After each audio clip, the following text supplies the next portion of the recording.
اگلا جملہ یہ خاص طور پر نوٹ کریں کہ وہ لوگ جو اللہ پر اس کے رسول پر ایمان لائے وہی لوگ صدیق ہیں۔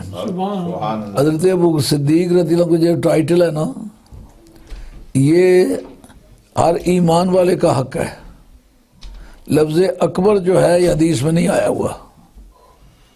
حضرت ابو صدیق رضی اللہ عنہ کی ذات پاک کے جو فضائل ہیں ان میں سے آپ کی اسپیشلٹی ہے کہ آپ کو سرکار نے اپنی زبان سے صدیق فرمایا، اور فرمایا کب؟ جس وقت معراج گزری، صبح کا وقت ہوا، سرکار نے بیٹھ کے حرم شریف میں اس کا اعلان کر دیا کہ میں ایسے ایسے گیا ہوں، ایسے ایسے واپس آیا ہوں۔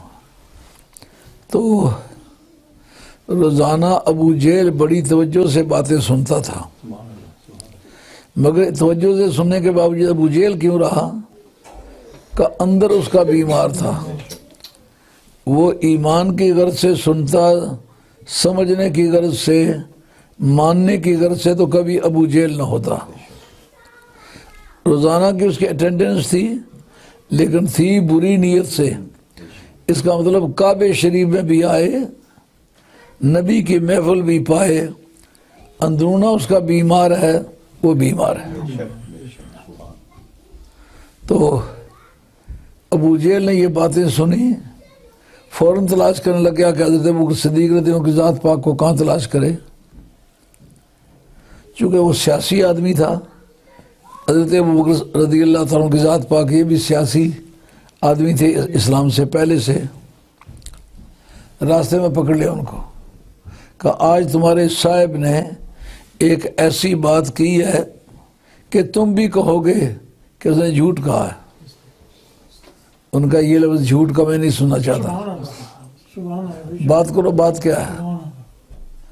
انہوں نے کہا، وہ کہتا ہے راتوں رات میں یہاں سے مکہ شریف سے شام کے اندر گیا، بیت المقدس شریف میں 1,24,000 سے کم و بیش انبیاء و مرسلین کی میں نے امامت کرائی ہے۔ تو وہاں سے راتوں رات واپس آ گیا ہوں، اور فلاں فلاں جگہ فلاں فلاں قافلہ آ رہا ہے، اس کے آگے فلاں فلاں اونٹ ہے، فلاں جگہ فلاں فلاں سو رہے تھے، ان کے پاس انگور کا نچوڑ تھا، وغیرہ وغیرہ باتیں بتائیں۔ اب ابو جہل کہتا ہے حضرت ابو بکر صدیق رضی اللہ عنہ کی ذات پاک کو کہ اب آپ بتائیں یہ بات ماننے کی ہے؟ ان کا مجھے یہ پہلے بتاؤ کہ تم نے سرکار کی زبان کو اور فشان سے یہ بات سنی ہے؟ ہاں سنی ہے۔ آپ نے فرمایا پھر اس بات کے گواہ رہو، میں تو لامکان کی وہ باتیں اگر کہے کہ میں گیا تھا تو واپس آیا ہوں تو میں وہ بھی مانوں، بیت المقدس کے جانے آنے میں کیا دقت ہے؟ اب اس جگہ ایک مسئلہ معلوم ہوتا ہے جو مولویوں کو چکر میں لے آتا ہے۔ کہتے ہیں حدیث کا راوی جب تک صحیح حافظے والا، صحیح عقیدے والا، صحیح عمل والا نہ ہو اس وقت تک حدیث ریلائبل نہیں ہوتی۔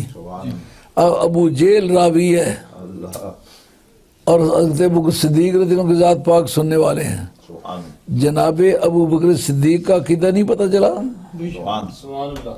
کہ راوی اگرچہ کافر ہو مگر جو بات کرے اس کا فائدہ سرکار کی ذات کو پہنچے، تو بے شک کافری وہ بات کرے لیکن وہ بات معتبر ہے،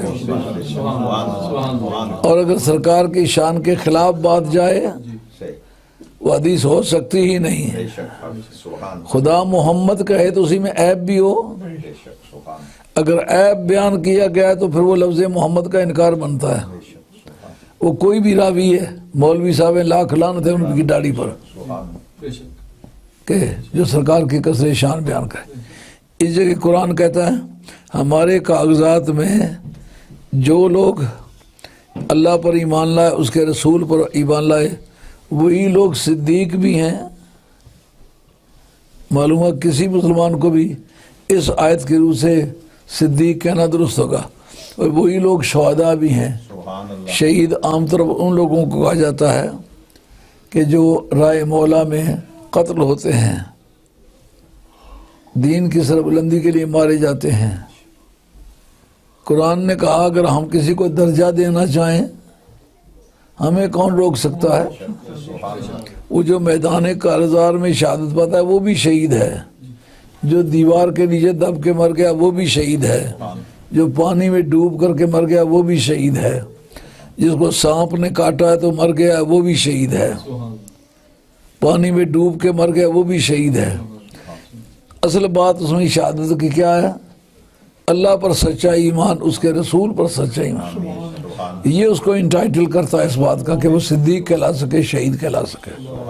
اللہ کریم نے فرمایا ان کے لیے ان کا اجر ہے اور ان کا نور ہے، اور جو لوگ کافر ہوئے اور ہماری آیتوں کو جھٹلایا وہی لوگ جہنمی ہیں۔